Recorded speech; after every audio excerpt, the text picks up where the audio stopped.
हमारी आज की कहानी का शीर्षक है बाबूजी, मैंने तो माफ कर दिया, लेकिन क्या आप?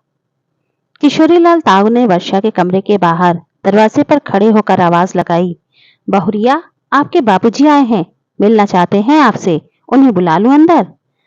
ताऊ को भी पूरे घर के देख रेख की जिम्मेदारी दी गई थी। वर्षा जब से ब्याह कर इस घर में आई थी, तब से ही देखा था। उसके ससुर जी के व्यापार के सिलसिले में घर से बाहर रहने पर सबकी देखभाल करना और घर के साथ साथ घर के लोगों की चिंता करने की जिम्मेदारी भी उन्हीं की थी। किशोरीलाल बुजुर्ग आदमी थे, इसलिए वर्षा भी उनको पिता समान सम्मान देती थी। ताऊ दुलार से वर्षा को बहुरिया कहा करते थे।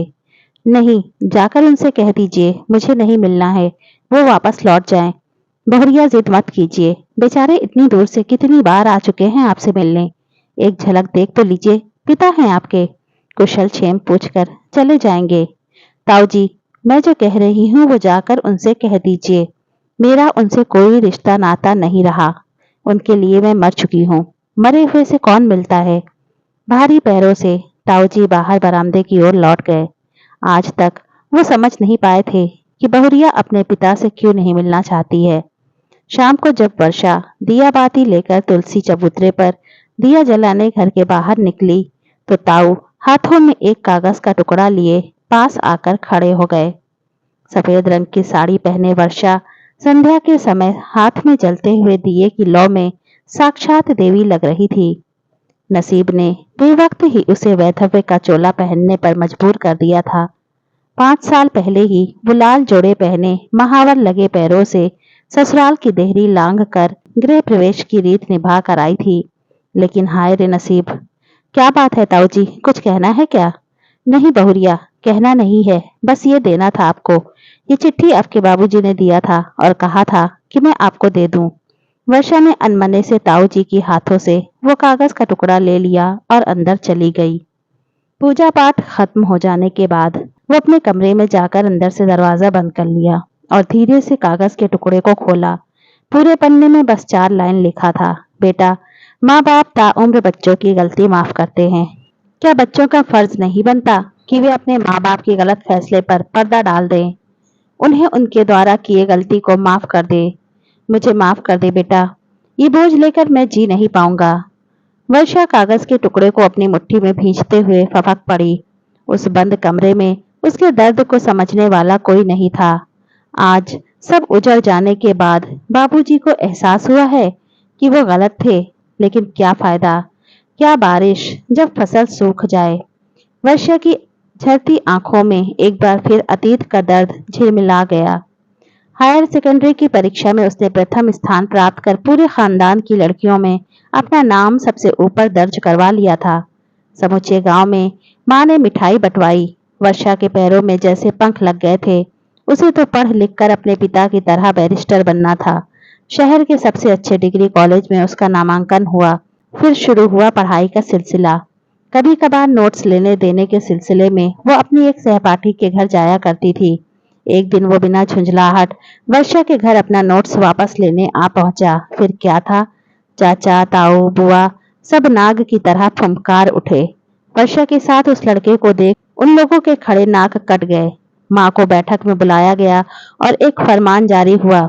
ये पढ़ाई छोड़ने का फरमान था। माँ ने लाख मिन्नतें की। उन्होंने सबको समझाया कि ऊंची पढ़ाई में एक दूसरे का सहयोग लेना पड़ता है। कोई सहपाठी घर पर आ गया, इसका मतलब ये नहीं कि वर्षा के कदम लड़खड़ा गए हैं। वर्षा के रूढ़िवादी परिवार में ये घटना भूकंप की तरह आया था। उस भूकंप में परिवार के साथ साथ बाबूजी भी हिल गए। बेटी की इच्छा पर सामाजिक प्रतिष्ठा भारी पड़ा। देखते देखते उन्होंने अपने एक मित्र के पुत्र से, जो ऊंचे घराने का इकलौता वारिस था, विवाह तय कर दिया। वर्षा की रजामंदी का कोई प्रश्न ही नहीं था। विवाह के दिन तय कर दिया गया। बेचारी अभी उड़ना भी नहीं सीख पाई थी कि घर वालों ने उसके पंख काट दिए। सारे सपनों को वहीं छोड़ रोती बिलखती वो बाबुल की देहरी से विदा हो गई। वर्षा का ससुराल नाम का था, जो जेल से कम नहीं था। ससुर जी बड़े कड़े मिजाज के थे। बात बात में बंदूक निकाल कर खड़े हो जाना उनका शान था। पति के बारे में कुछ ना ही कहा जाए तो ज्यादा बेहतर है, क्योंकि इकलौते औलाद होने की वजह से वो जिद्दी के साथ ही साथ सारे अवगुणों के धनी थे।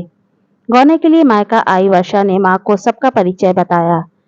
माँ ने किताबों से भरी संदूकची साथ में दे दी और कहा, बेटा, ये किताबें ही तुम्हारी सखी हैं, इन्हीं से दोस्ती कर लेना ताकि अकेलापन नहीं खलेगा। तुम अपनी पढ़ाई पूरी कर लेना। वर्षा बहुत खुश थी कि अब उसे कोई मतलब नहीं कि ससुराल की चारदीवारी कितनी ऊंची है और पति को उसकी कोई कदर नहीं है। वो अपना ध्यान पढ़ने में लगाएगी। उसने पढ़ना शुरू कर दिया, लेकिन पता नहीं कौन सी कलम से वर्षा का नसीब लिखा गया था। नशे में धुत पति ने एक दिन गुस्से में आकर उसकी सारी किताबें और सर्टिफिकेट में माचिस लगा दी। वर्षा रोती बिलखती बचे हुए किताबों को समेटकर संदूक में बंद कर दिया। कुछ ही महीने बाद आपसी रंजिश में दुश्मनों ने पति को गाड़ी में ठोकर मार दी। पैसा पानी की तरह बहाया गया, पर वो बच नहीं पाए। इस बार किस्मत ने वर्षा की बची खुची जिंदगी की आस भी खाक कर दी। उस दिन के बाद से वो मूक बधिर बस जिंदगी को बोझ की तरह ढोए जा रही थी। वर्षा ने अंधियारे को गले लगा लिया था। वो किसी से भी नहीं मिलती थी, चाहे वो उसके मायके वाले ही क्यों ना हो। माँ छटपटा कर रह गई कि एक बार बेटी को देख पाती, लेकिन वर्षा ने साफ मना कर दिया। अपने आंसुओं को पोंछते हुए वर्षा ने कांपती हाथों से लोहे की भारी भरकम संदूक को खोला और उसमें से एक थैला निकाला। थैले में कुछ अधजले सर्टिफिकेट थे, जिनको सीने से लगाकर वो फूट फूट कर रोने लगी। अनायास ही उसके मुंह से निकल पड़ा, बाबूजी, मैंने तो माफ कर दिया। क्या आप अपने आप को माफ कर पाएंगे? दोस्तों, वीडियो कैसी लगी अपनी राय हमें कमेंट बॉक्स में जरूर दीजिए और वीडियो अच्छी लगी हो तो प्लीज इसे लाइक कीजिए, शेयर कीजिए और चैनल को अभी तक सब्सक्राइब नहीं किया है तो प्लीज चैनल को सब्सक्राइब कीजिए। Thanks for watching.